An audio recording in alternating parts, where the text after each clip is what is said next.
오늘은 우리는 욥기 10장의 욥에 와 있습니다. 42장 가운데 4분의 1 지점에 있는 욥. 오늘 우리가 보고 있는 욥은 바로 이런 욥입니다.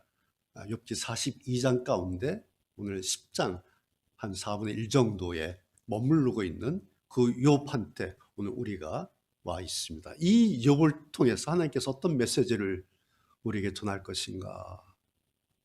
여러분, 성경은요, 욥의 각 장을 통해서, 각각의 장을 통해서 욥기의 원저자이신 하나님의 의도를 그렇게 말씀하고 있습니다. 그래서 아주 다양한 주제가 점진적으로 확장되면서, 그리고 점점 종합되면서, 그리고 42장쯤에 가서 결말지어지게 될 것입니다. 태초에 이렇게 말씀이 시작했다가 계시록에 아멘 이렇게 끝나는 것처럼, 그렇게 창세기부터 계시록까지 그렇게 확장되어다가 결말되고 종결되는 것처럼 오늘 욥기도 각 장마다 그렇게 나아가고 있습니다.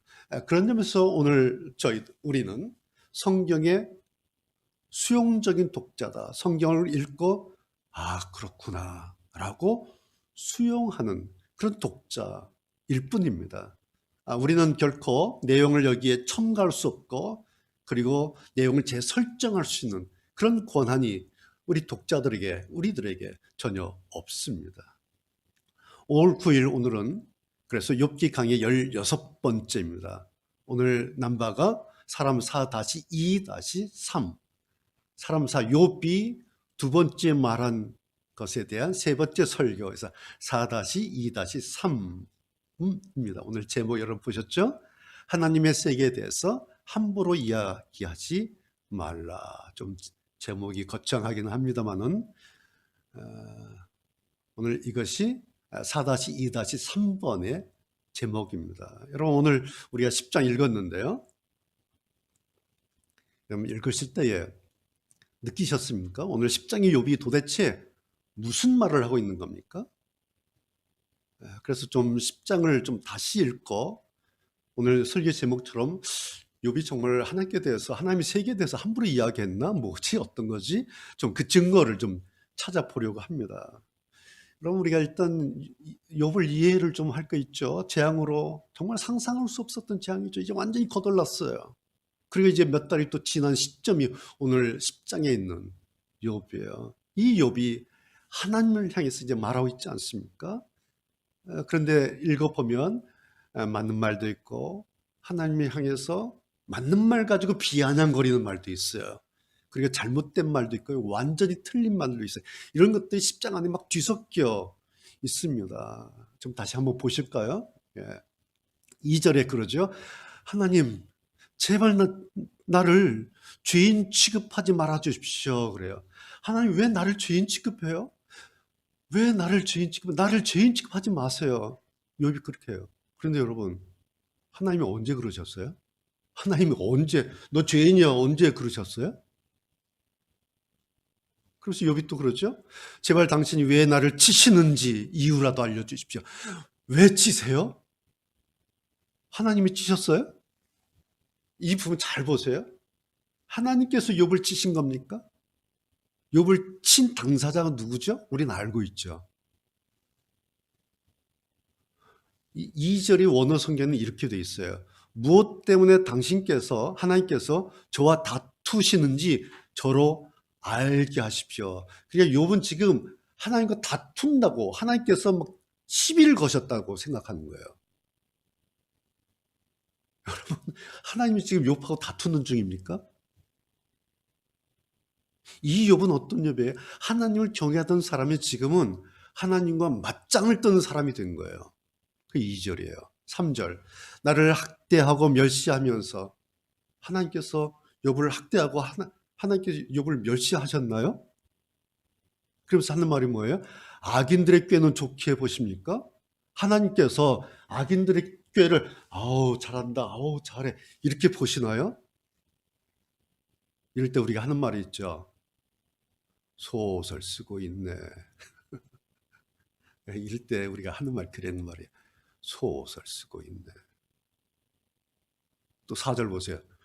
왜 하나님은 사람이 보는 것처럼 판단하십니까? 또 그러잖아요. 하나님께서 사람이 보는 것처럼 판단하고 계신가요? 5절. 당신의 날이 사람들의 날과 같지 않고 길며, 맞죠? 당신의 횟수가 사람의 횟수와 같지 않은데, 맞죠? 이건 맞는 말이에요. 그런데 6절 보세요. 그런데 어찌 내 죄를 찾으시고, 하나님께서 지금 욥의 죄를 찾고 계시나요? 그리고 내 허물에 주목하십니까? 하나님께서 욥의 허물을 찾아가지고 그 허물 막 찾아서 거기에 주목하고 계시나요? 이럴 때 또 한마디 하죠. 소설 쓰고 있네. 여러분, 하나님께서 주목하신 부분이 어떤 거예요? 하나님은요, 사실은요, 9장 15절 같은 상황을 주목하세요. 하나님, 이제 저에게는 하나님의 긍휼이 필요할 뿐입니다. 하나님이 주목하시는 대목은 그런 지점이에요. 그런데 자기가 박차고 일어났잖아요. 하나님께서 좀 관심을 가지고 주목하시려고 하는데 자기가 박차고 일어나면서 16절, 17절, 18절 누가? 자기가 그랬잖아요. 7절 보세요. 당신은 나에게 죄가 없다는 것을 잘 아시고, 맞죠? 왜? 욥은 이제 제사로 용서받는 거 알고 있잖아요. 그거 생각하는 거예요. 아무도 당신의 손에서 나를 건져낼 수 없다는 것도 잘 아십니다. 무슨 말이에요? 하나님, 저에게는 하나님밖에 방법이 없습니다. 굿! 예, 맞죠? 그런 얘기 하는 거예요. 당신의 손에서 나를 건져낼 사람이 아무도 없어요. 당신밖에 없습니다. 하나님, 저에게는 하나님밖에 방법이 없어요. 맞잖아요. 자, 그렇다면 여러분 생각하세요.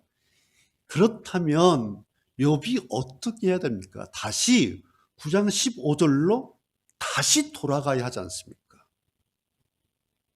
그런데 여러분, 욥이 다시 또 이러고 있는 거, 이건 뭐지? 그런 생각이 드는 거예요. 8절 보세요. 당신의 손으로 나를 빚어 만드시고, 맞죠? 근데 그 다음. 그런데 이제 나를 아예 없애려고 하십니까? 여러분, 하나님께서 언제 욥을 없애려고 하셨어요? 언제? 도대체 언제? 지금 욥이 지금 이렇게 말하고 있는 것이 하나님의 계획 때문에 그런 겁니까? 아니면 단지 욥이 자기가 그렇게 생각하고 있는 겁니까? 하나님이 나를 이제 없애려고 하시는구나. 이게 하나님의 계획입니까? 아니면 욥이 자기가 생각하는 겁니까? 9절도 보세요. 진흙으로 나를 만드시더니, 오케이. 이제는 다시 흙으로 되돌려 보내시렵니까? 하나님께서 언제 그러셨어요? 나 이제 너를 흙으로 다시 보낼 거야. 하나님이 언제야? 27장 21절에 이런 말을 해요. 이제 내가 흙 속에서 잠들 것인데 그때에는 주님께서 나를 찾으셔도 나를 없을 것입니다. 이거 누가 한 말이에요? 자기가 했잖아요, 욥이. 자기가 했으면서 이제 하나님께서 하셨다고 그렇게 얘기하는 거예요. 11절, 12절. 피부와 살로서 내게 옷 입히시고 뼈들과 힘줄로서 나를 온전케 하셨고 내게 생명과 은혜를 주셨고 내 영을 돌봐주셨습니다. 11절, 12절이 가장 정확한 말이에요. 가장 정확한 말. 욥의 10장 가운데 가장 정확한 말이 지금 11절, 12절이에요. 그런데 그러고 나서 이렇게 정확한 말을 하고 나서 그 다음에 그런데 당신 다른 뜻 가졌죠? 뭐 이렇게 말하는 거예요. 13절 보세요. 그렇게 하시고 다른 뜻이 있으셨습니까? 분명 다른 뜻이 있으셨겠지요? 라고 지금 욥이 말하고 있어요. 자, 여러분 이 뉘앙스를 잘 보세요. 말에는요, 특별히 그 물음표에는, 묻는 말에는요, 뉘앙스가 있어요. 다시 제가 읽어볼게요. 자, 하나님께서 피부와 살로 내게 옷 입히시고 뼈들과 심줄로 온전케 하셨고 나한테 생명과 은혜 주셨고 내 영을 돌봐주셔서 너무 좋아요. 너무 감사해요. 맞는 말 해놓고 그 다음 하는 말이 그런데요. 그렇게 하시고 다른 뜻 있으셨어요? 분명 다른 뜻이 있으셨겠죠? 이런 거야. 이런 뉘앙스예요. 13절이. 그럼 어떻게 들리십니까? 하나님이란 분은 어떤 분같이 지금 욥이 이야기하고 있어요? 아주 치사한 이중인격자 같은. 하나님은 정말 치사하셔. 이중인격자셔. 이렇게 하죠. 있으셨습니까? 물어요, 일단. 그래 놓고 금방 분명 자기 확정해요. 답도 듣지 않고 확정해. 분명 있으셨겠지요? 있지요가 아니라 있으셨겠지요? 추측하는 비아냥이에요. 추측해서 비아냥거려. 그런데 그걸 또 분명 이렇게 또 확정을 해요. 한글 개혁성, 개혁개정 성경은 이렇게 번역하고 있어요. 13절을. 주께서 이것들을 마음에 품으셨습니다. 이 뜻이 주께 있은 줄을 내가 압니다. 나 알아요. 하나님께서 무슨 생각하고 있는지. 이렇게 번역됐어요. 공동 번역에서는요, 조금 더 노골적으로 번역해 놨어요. 보세요. 그러시면서도 속생각은 다른 데 있으셨군요. 하나님이 그렇게 나를 잘 지으셨는데, 그런데 속생각은 다른 데 있으셨군요. 그런데 그럴 줄 알고 있었습니다, 내가. 이런 뉘앙스예요. 표준 세번역은요, 조금 더 노골적으로, 공격적으로 번역하고 있어요. 잘 들어보세요. 나중에 제가 원고폰에 올릴 테니까 그때 보시면 더 정확하게 보이실 겁니다. 그러나 지금 생각해 보니 주께서는 늘 나를 해치실 생각을 몰래 품고 계셨습니다. 하나님께서 자기를 해치실 생각을 몰래 품고 계셨다가 어느 날 하셨다는 거예요. 지금 13절 그런 뜻이에요. 히브리어 원어의 의미는 이런 거예요. 이것들을 당신 마음에 숨기셨으나 저는 이것이 당신께 숨기신 이 마음속 생각, 이 다른 뜻이 당신께 있는 줄 저는 알아요. 아는데 뭐 치사하게 몰래 숨기고 그러셔요. 난 다 알아요. 치사하게 뭘 숨겨요. 욥이 지금 이러고 있는 거예요. 그러면서 생각이 뭐예요? 무언가를 숨기고 감추셨기 때문에 자기가 그 지점을 침범해서 알아내겠다는 거, 밝혀내겠다는 거예요. 뭐를? 하나님께서 숨기신 거, 하나님께서 감추신 거, 하나님께서 가지고 계신 그 다른 뜻을 내가 침범해서 그 알아내서 세상 공표해버리겠다. 하나님이 이런 분이야. 이렇게 숨기셨어. 이런 비밀 가지고 계셨어. 라고 공표하겠다는 거예요. 그러면서 욥은 그것 때문에 자기가 지금 이 지경이 됐다고 점점 하나님을 몰아가고 있습니다. 그러면서 다음 14절부터 그것을 설명을 쭉 합니다. 그러면서 욥 자기가 하나님은 어떤 분이신가, 하나님 그래서 하나님이란 분은 이런 분이시야 라고 하나님에 대해서 14절부터 규정을 줘요. 규명을 해버려요. 하나님 이런 분이야, 이런 분이야. 이것이 오늘 설교 제목이에요. 하나님에 대해서, 하나님의 세계에 대해서 함부로 말하지 마라. 함부로 말하고 있어요. 그러면서 하나님의 영역을 함부로 침범하고 있어요. 누가? 욥이, 천하의 욥이. 자, 14절 하나만 더 볼까? 몇 구절만. 14절이 이러죠. 내가 죄를 짓는다면 당신은 나를 주목하시고 내 죄를 용서하지 않을 것입니다. 무슨 뜻이에요? 이제와 생각해 보니까 그따위 죄사 같은 거 아무 소용이 없었어. 번제? 지금 내 꼴을 보면 모르겠어. 하나님께서 나를 주목하셔서 내 죄 용서하지 않으실 거야. 번제? 그런 거 소용없어. 그러면서 15절에 이렇게 말해요. 만약 내가 악인이라면 벌을 받아 마땅합니다. 무슨 얘기예요? 용서받을 방법 없어. 그냥 죄를 지면 그냥 벌 받는 거야. 그건 마땅한 일이야. 그 용서받을 방법 없어. 번제? 그런 거 소용없어. 나를 봐.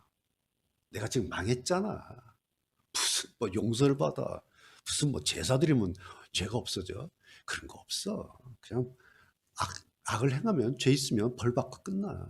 그 15절이에요. 17절 그러세요. 한 소리 더 떠요. 당신이 나를 찌시는 새로운 증거들을 들이대며 나에게 화풀이를 계속하시니까 괴로움이 계속됩니다. 여러분, 하나님께서 언제 그러셨어요? 하나님께서 욥한테 새로운 증거들을 너 이거 잘못했지? 이거 잘못했지? 이거 잘못했지? 언제 새로운 증거물을 들이대셨어요? 그리고 언제 화풀이를 하신 거예요? 여러분, 하나님 무슨 수사반장이십니까? 네? 무슨 뭐 증거 찾아가지고 증거 제시하고. 그래서 이런 대목에서 또 우리가 한마디 하는 거예요. 소설 쓰고 있네. 소설 쓰고 있네. 그 다음에 18절부터 마지막까지는요. 욥이 하나님 향해서 최고적으로 비아냥거리고 하나님께 항거를 합니다. 어느 정도 항거를 하냐면 내가 죽음으로 갚고 싶다. 죽음으로 원수를 갚고 싶을 정도의 분노를 욥이 하나님을 향해서 표출하고 있어요. 3장에 자기 생일을 저주했던 거 기억나시죠? 그것을 다시 재현을 하고 있습니다. 그러면서 9장에 처음에 하나님의 생각 있었잖아요. 좋은 생각 있었잖아요. 그게 다 사라져요. 머리로 알고 있던 하나님의 개념이 이제 오늘 10장에 오면요. 다시 사라져요. 그리고 하나님을 공격의 대상으로 삼아버려요. 그리고 공격을 해야 돼요. 여러분 9장 4절 여러분 거기서 빌닷을 막았잖아요. 말렸잖아요. 욥이. 야, 세상에 누가 하나님을 대적할 수 있어? 하나님 대적하면 안 돼. 라고 막았어요. 빌닷을 이렇게 말렸어요. 그런 사람이 지금 자기가 하나님을 대적하고 하나님께 막 공격을 퍼붓고 있어요. 그렇게 된 전환점이 13절에 이게 다른 뜻이에요. 하나님께서 다른 뜻 갖고 있어서 내가 이렇게 됐어. 그래서 막 억울해하는 거예요. 오늘 말씀의 포인트 절이 13절입니다. 하나님은 몰래 다른 뜻 숨기고 감추고 계셨어. 그것 때문에 내가 이렇게 망한 거야. 여러분, 하나님의 다른 뜻 있을까요?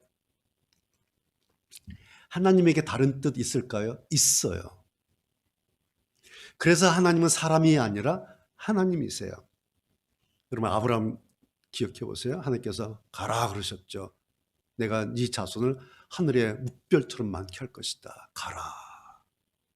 이 말씀에 그 계산이 철저했던 아브라함이 아무런 계산 없이 아무런 준비 없이 그냥 무작정 떠난 거예요. 75세 때 출애굽기 12장 사건이에요. 그래서 떠났어요. 그 아들이 있어야 되는데 아들 날 기미가 안 보이는 거예요. 그래서 다메섹 엘리에셀을 이 아이가 대를 이을 아이인가? 라고 상속자 삼죠. 그 15장이에요. 그러나 나중에 16장 가면 아닌가? 하가를 통해서 이스마엘을 얻지 않습니까? 그래서 이스마엘을 통해서 하나님께서 그렇게 하실 것인가? 이때 이제 86세에 한 10년 지날 때입니다. 성경으로는 16장이에요. 12장에서 시작됐던 아브라함의 시작이 이제 15장에서 16장 이렇게 점점 가요. 그래서 17장에 100세가 되던 때에 이삭을 얻지 않습니까? 이런 것이 하나님의 다른 뜻이에요. 아브라함은 다메섹 엘리에셀이 그 아이인가? 이스마엘 그 아이인가?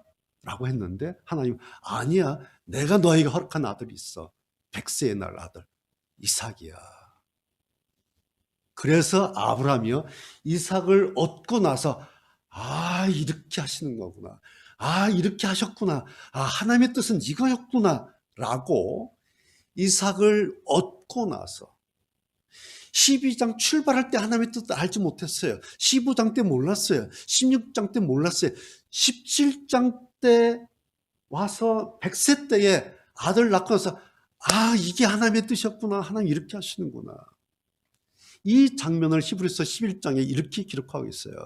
아브라함은 갈 바를 알지 못하고 나갔는데 사라도 자기의 나이가 늙어서 단산 이제 출산을 할 수 있는 능력이 끊겼는데 잉태하는 힘을 그때 얻어서 해변의 무수한 모래같이 이제 생육하고 그렇게 됐다. 하나님에게는 우리가 모르는 다른 뜻이 있어요. 그렇죠? 그래서 우리가 늘 궁금해 하잖아요.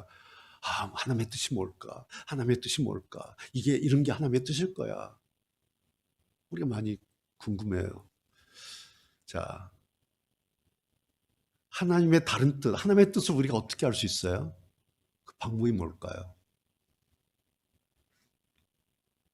하나님의 다른 뜻을 알게 되는 것은 이거예요. 나중에 결과적으로 알게 되는 겁니다. 그리고 그것을 우리는 단지 수용할 뿐이에요.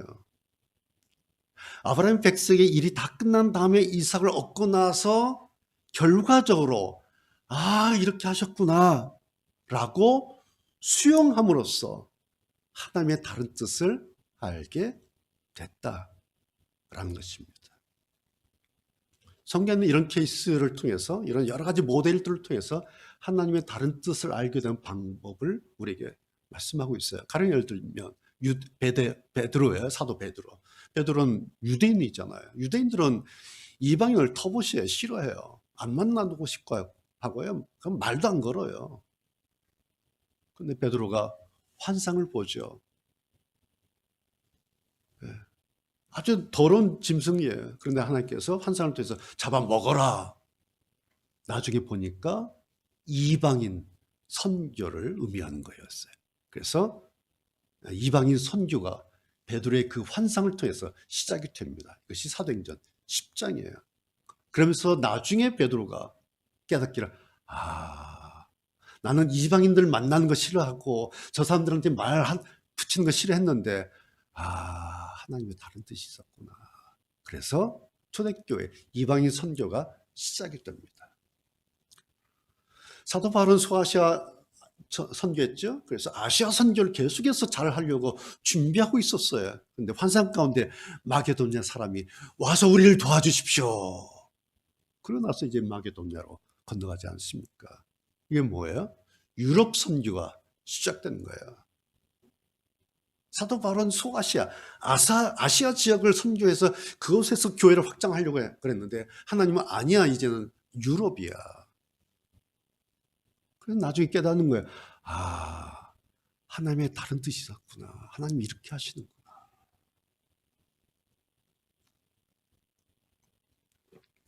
이런 것이 이제 긍정적인 케이스라면요. 부정적인 케이스가 이런 거 있어요. 사도행전 8장에 보면요. 마술사 시몬 나와요.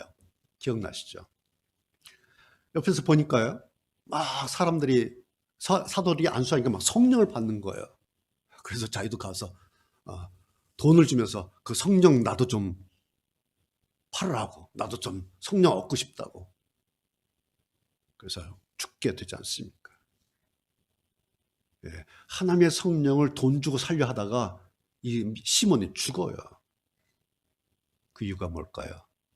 성령은 하나님의 영역인데 그것을 침범해서 그 돈 주고 그냥 가져오려 하는 거예요. 그래서 써먹으려 하는 거예요. 이유는 뭐예요? 자기를 위대하게 하려고, 자기를 돋보이게 하려고 하나님의 영역을 침범해서 그것을 빼와가지고 그걸 막 써먹으려 하는 거예요. 하나님 위해서 써먹는 게 아니에요. 성령을요. 자기를 위대한 마술사들로 사람들 깜짝깜짝 놀라게 해주려고, 능력을 행사하기 위해서.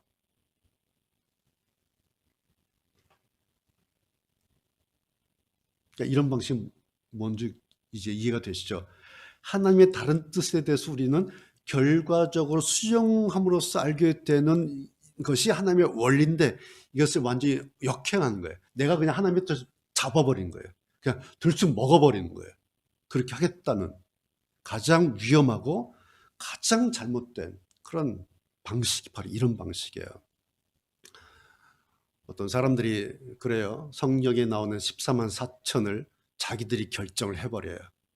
누가 14만 4천 될 것인가 자기들이 결정해요. 그러기 위해서 시험 문제를 출제를 해요. 네.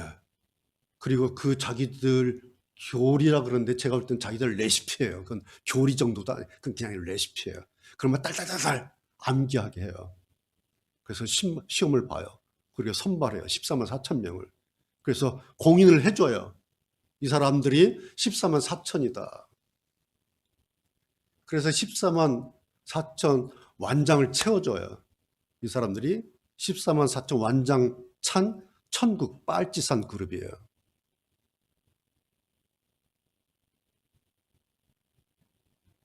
하나님의 세계를, 하나님만의 고유 영역을 멋대로 막 자기들이 침범을 해요. 그리고 막 거기도 막 휘젓고 그냥 장악해버려요. 그래서 천국을 점령해버려요. 나중에 천령 우리 거야. 우리가 천령 다스린 통치할 것이다. 그 사람들이 좋아가지고 거기 원서 내고 시험 보고 완장 찹니다. 이 세상에서는 내가 이 모양 이 꼴이지만 그래도 천국 가면 내가 장악할 거야. 라고 천국의 계급을 확보를 해요. 사람들이 그거 좋아서 모입니다.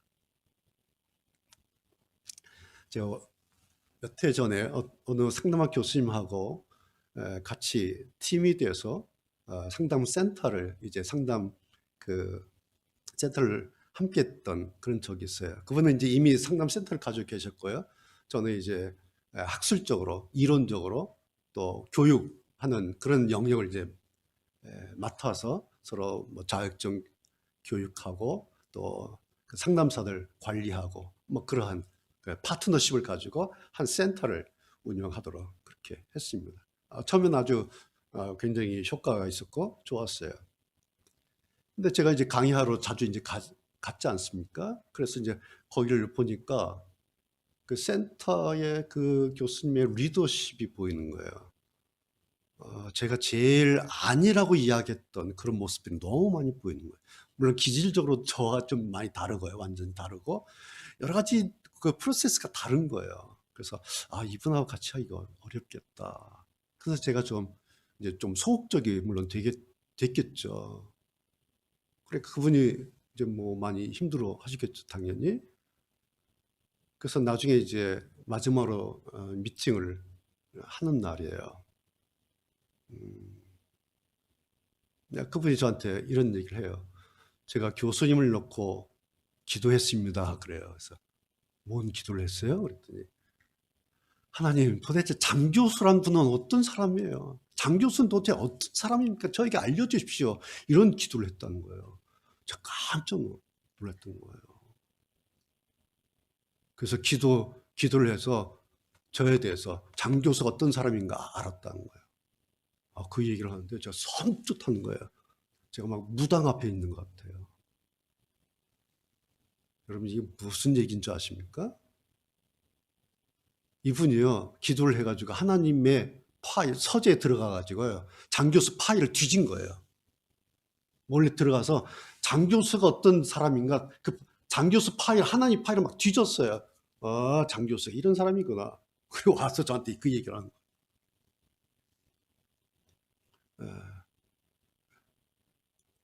그 미팅이 이제 물론 마지막 미팅이 됐습니다. 여러분 무당이 따로 없는 거예요. 하나님 막 파일 막 뒤져요. 하나님 영역 막 들어갔다 와요. 여러분 하나님의 영역을 침범하는 건데요. 이것이 그 주범이 누군지 아세요? 첫 번째 주범. 하나님의 영역을 침범했던 첫 번째 주범 뱀이에요. 뱀. 하나님께서 그러셨죠. 선악을 알게 하는 나무 실과 먹지 마. 먹으면 죽게 돼. 그러니까 아담아 하와야 먹지 마. 다른 건 다 먹어. 이것만은 안 돼. 라고 말씀을 하셨어요. 근데 뱀이 와서 그러죠. 하나님이 너한테 그 나무 먹지 말라고 그랬어? 그 이유가 있어. 그 열매 먹으면 너희 눈이 밝아지게 돼. 그래서 선악을 알게 되어서 너희가 하나님과 같이 될까 봐서 하나님 수준에 오를까 봐서 하나님처럼 될까 봐서 그렇게 말씀하신 거야. 하나님이.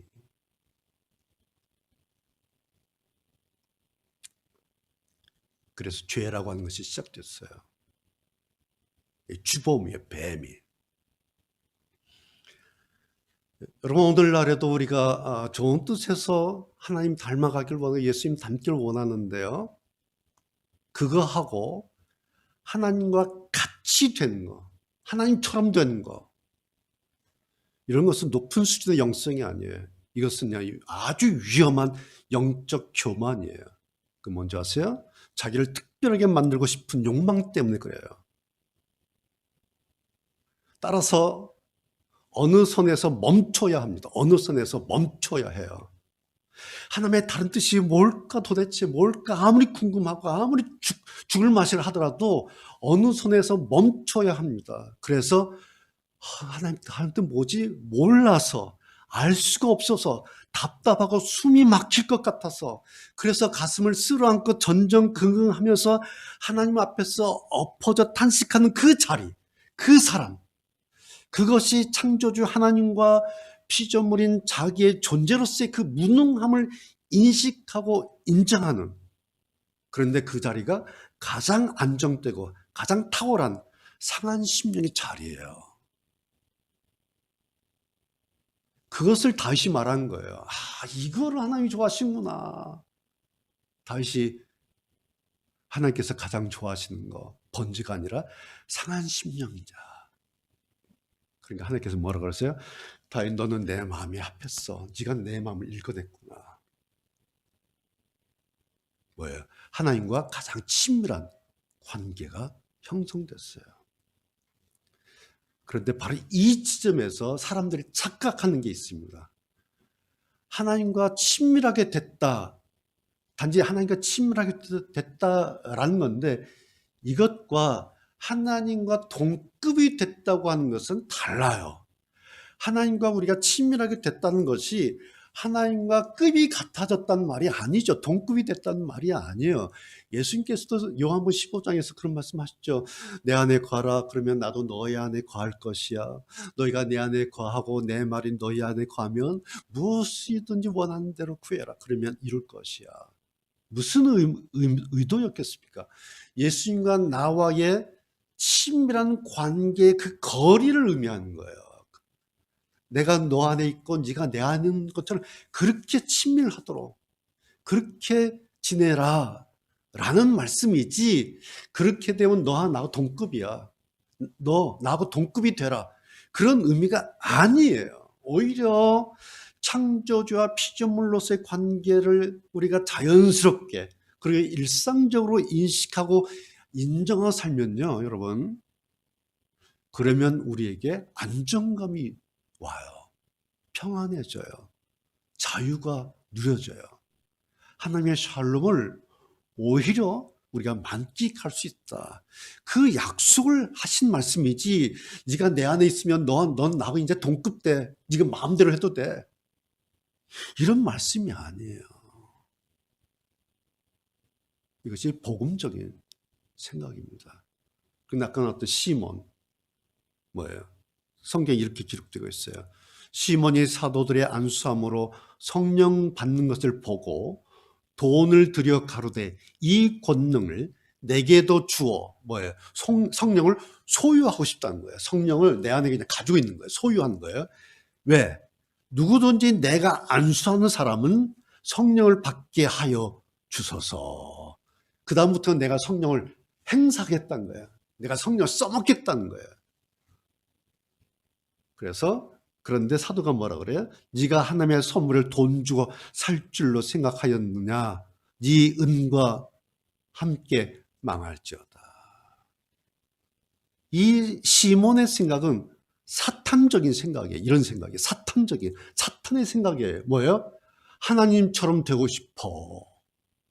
이런 생각. 여러분, 오늘 우리는 10장의 욥, 그러니까 42장 가운데 4분의 1 지점에 있는 욥을 보고 있고, 이 욥을 통해서 하나님께서 뭔가 한 가지 메시지를 주고 계세요. 여러분, 제가 이제 10장의 욥을 다시 이렇게 풀어서 설명해 드렸는데, 이 10장의 욥한테서 볼 수 있는 거 뭐가 보입니까? 사람들이요, 제일 싫어하는 것 가운데 하나가 뭔지 아세요? 사람들이 제일 싫어하는 건 많잖아요. 그 가운데 한 가지 이런 거 있어요. 하나님한테 지고 사는 걸 싫어해요. 하나님한테 지고 사는 것을요, 사람들이 제일 싫어해요. 그게 바벨탑 사건이죠. 그런데 오늘 보면 그 사람이 욥이에요. 천하의 욥이요, 지금 하나님한테 약이 올라가지고 견디하지 못하고 있어요. 하나님한테 졌다고 생각하는 거예요. 그러니까 막 견디하지 못하는 거예요, 지금. 그래서 하나님의 세계에서 막 함부로 이야기를 하고 있습니다. 그래서 하나님의 영역을 함부로 막 침범하고 있어요. 내가 그거 알아낼 거야. 그 하나님 감춘 거 내가 끄집어낼 거야. 그래서 사람한테 다 알려줄 거야. 하나님이 이런 사람이에요. 이런 하나님이라고. 욥이 지금 그러고 있는 거예요. 하나님 다른 뜻이 있어요? 그거 한번 내놔봐요. 아니면 내가 쳐들어갔어요. 그거 도대체 무슨 이유 때문에 나를 이렇게 하시는지 내가 그냥 알아볼 거예요. 지금 그렇게 하고 있는 거예요. 여러분, 몇 달째 고난 속에서 이러고 있는 이 욥은요, 우리가 봤던 예전의 그 욥과 달라요. 예, 은혜 시절의 욥은 아멘, 할렐루야, 감사합니다, 감사 이렇게 살았던 사람이에요. 그런데 오늘 우리가 보고 있는 10장에 몇 달째 고난을 받고 있는 이 욥은 그 욥이 아니에요. 그래서 제가 그냥 4번 사람 사라 그러고요. 사람 사. 이것이 지난한 내면의 사정이 굉장히 복잡하고 얽히고 설켜 있는, 그래서 한마디로 인간은 이거야 라고 딱 잘라서 말하기 어려운 그런 인간의 모습을 하고 있는 사람의 모습이 오늘 10장의 욥의 모습이에요. 이것이 이번 욥기 강의, 우리의 욥기 강의 주제죠. 여러분 첫 번째 설교 제목 기억나시죠? 지난한, 한마디로 이야기하기 어려운, 복잡하게 얽히고 설킨 그러한 인간 탐구에 대한 연구다. 그것이 42장까지 우리가 지금 하고 있는 욥기 여행입니다. 오늘 16번째 그렇게 하고 있습니다. 여러분, 욥기 어렵죠. 성도님들과 전화해보고 대화 나눠보면 어렵다고 그래요. 욥기가 어려우면요, 우리가 지금 욥기 여행 잘 하고 있다는 증거예요. 욥기를 막 목사님들이 고진감래다, 고생 끝에 낙연다 이렇게 말하면 그건 욥기도 아니에요. 그건 공자님 말씀이에요. 그런 건 고진감래는 욥기가 하나님 말씀이 아니라 그건 공자님이 하는 말씀이에요. 그런 건 고진감래 그건 누워서 거저먹게요. 욥기요 어려워요. 어려우면요 우리가 욥기 여행 지금 잘 하고 있는 거예요. 그렇다고 해서 아무리 욥기가 어렵다고 해서 이렇게까지 해서 되겠는가라는 거예요. 지금 이제 제가 욥기 시작하면서 여러 책 지금 집어 던졌잖아요. 마지막 3권 남았는데 좀 아슬아슬했던 책 가운데 하나가 크리스토퍼 애쉬가 쓴 이 책이에요. 600페이지가 넘는 책이에요. 그 전에 또 몇 번 아슬아슬했던 지점이 있었는데 그래도 뭐 좋은 책이고 좀 대단한 학자이기 때문에 이 10장까지 이제 보면서 왔어요. 그러다가 이 애쉬가 이 10장 마지막 설명하는 마지막 부분을 읽으면서 이게 진짜 이게 뭘까 싶어서요. 여러분 사진 하나 보세요. 제가 그냥 사진 찍었어요. 제 책이에요. 마지막 사진을 좀 올려주세요. 예. 이게 이제 애쉬 책 마지막 부분인데요. 제가 읽을게요. 보세요. 욥은 창조를 거스르는 주제들을 연급히 제시한다. 하나님이 자신의 세계를 무너뜨리셨고 자신이 아무 구별이 없는 땅으로 향한다고 느낀다. 22절 마지막까지 이제 그렇게 했다는 거예요. 좋아요. 이제 이 10장을 이제 애쉬가 이렇게 쭉 설명을 하고 있어요. 그러나 욥은 그 땅 위의 삶이 너무나 끔찍해 한시라도 빨리 그곳에 가고 싶다. 그 다음부터 보세요. 그러나 욥의 마음 깊은 곳에서 어찌하여 왜라는 물음이 괴물처럼 보이는 하나님을 향해 터져 나온다. 욥이요 하나님을 괴물처럼 보고 있다는 얘기예요. 어떤 면에서는 좀 그러고 있죠. 네.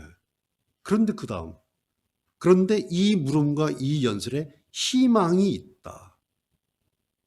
무슨 말을 하든 욥은 하나님께 말하고 그것도 아주 맹렬하게 말하는데 이러한 사실은 욥이 의미를 추구하는 여정에서 아직 목적지에 이르지 못했음을 그 자신이 안다는 것을 암시한다. 이게 뭔 말이에요? 그 다음 욥의 내면에는 지난한 인간 연구 그 얘기하는 거예요. 지금 보세요. 뭐라고 얘기했냐니까 욥의 내면에는 믿음의 에너지 곧 진정한 신자의 표지가 있다. 지금 10장에 이 욥 내면에 진정한 신자의 표지가 있다라는 거예요. 그 다음 하는 말. 욥이 하나님과 자신의 상황을 잘못 인식하고는 있을지는 모르지만 욥의 마음과 방향과 갈망은 더 없이 옳다. 이 점에 대해 하나님께 감사한다. 예. 됐어요. 제가 이해를 못한 겁니까? 여러분 이해가 되세요? 정말 이분이 지금 뭔 말을 하고 있는 거예요? 그래서 제가 이분이 어떤 분이냐니까 옥스퍼드 대학교 신학부를 졸업하고요. 케임브리지 교회에서 설교하는 목사예요. 그리고 영국 런던에 있는 코닐 트레이닝 코스 학교인데요. 여기 교장이에요. 이 학교는 어떤 학교냐니까 강해 설교 훈련 학교예요. 그래서 설교자, 성경 교사들한테 강해 설교, 성경 연구, 성경 교수법 훈련시키는 그런 굉장히 높은 수준의 학교입니다. 그 학교 교장 선생님이에요. 이 학교에서 매년마다 컨퍼런스를 연대요. 여기 소개를 보면 거기에 참석하는 주 강사가 누구냐고 하니까 존 스토트, 제임스 패커, 존 파이퍼, 팀 켈러 이런 분들이 주 강사로 이 컨퍼런스에 참여하는 그런 학교를 책임지는 교장 선생님이 지금 이 욥기를 쓰는 크리스토퍼 애쉬예요.